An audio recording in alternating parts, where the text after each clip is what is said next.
I have something that will blow your guys' mind, or at least it blew mine. Okay, I'm gonna play two notes on the piano. Just make sure that you Ooh, guys you can hear just this. slid it I into slid, view. I slid a Came out of piano into nowhere. view. Aha! Piano ready at all times. All right, I'm gonna play two notes. Just let me know if you can hear this. Hmm. Yep. Okay, so I'm gonna play two notes. Okay, I played one note that you would say is higher than the other note, and one note which was lower. This was higher. This is lower.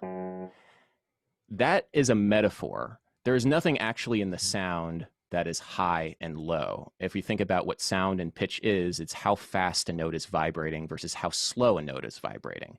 So you could say the first note was faster than the second one. The second note was slower. The first note was faster. It's in English, and it's actually many languages which say one is higher than the other. There's a high-low metaphor, but in some languages, it's a thin-fat metaphor. So I think it's Farsi and Zapotec, which is a native Mexican language. And what's fascinating about this, and I've talked to some people, some Persian people about this, is there's this thing called synesthesia, and synesthesia is kind of it's a cross-modal relationship between different senses. And I kind of have it. I have what's called grapheme color synesthesia, which means that different letters have different colors. I have like very strong innate color associations with things that aren't really colored. Like A is red. A is 100% red to me. There's no reason that it's not logical. It's just I know that A is red. C is yellow. I like 100% yellow. I always thought that A minor is red, but Oh, it's very red. Yeah, I definitely agree with you on that one. C minor is blue though, but we'll another time. No, it's kind of like a golden. Anyway, and that's the thing. It's like you get a bunch of synesthetes in the room, and they will argue and get very upset about it, knowing full well that it makes no sense whatsoever. But they will be very passionate, and I will die saying that C minor is golden. I mean, C is exactly the backdrop of your room, by the way. This is exactly C. No, not at all. This is not C. What are you talking about? But okay, so there's something that happens in the brain which makes these cross-modal associations. That's not fully understood, but we do that anyway with language and music. We say high and low. We know that's high. We know that's low, even though there is no physical space whatsoever, and it has nothing to do with the physics of it. One is just vibrating faster. It's not higher. It's not lower. We've just made that association.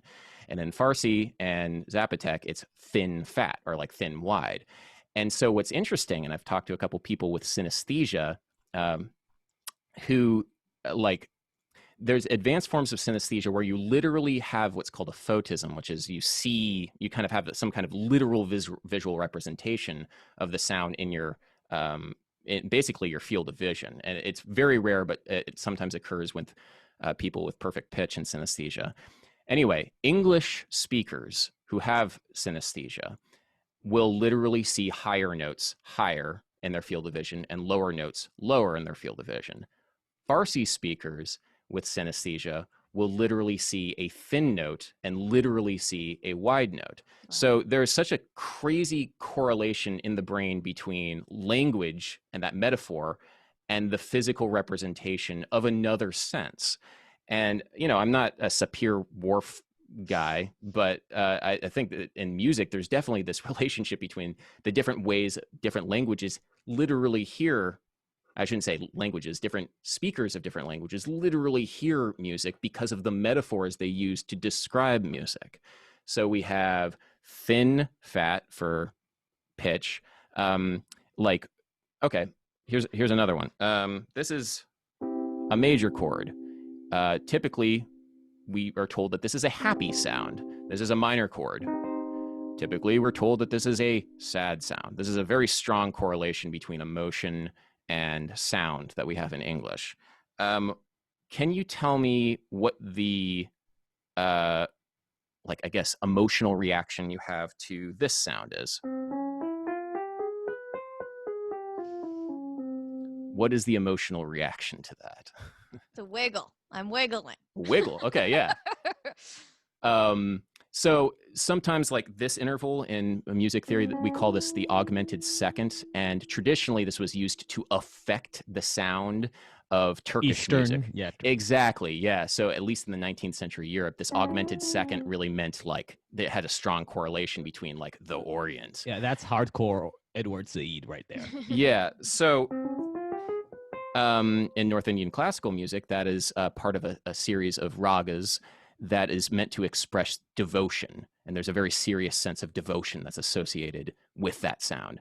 It's a different cultural connotation, like entirely from what the Western monoculture says about this. I hear this and I hear like, oh, okay, like we're The in Turkish desert. territory. Yeah, exactly. That's that sound, because we're so encultured to that.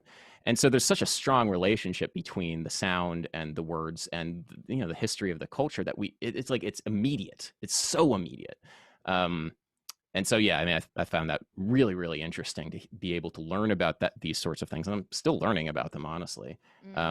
But understanding that cultural relationship very deeply affects your relationship to sound.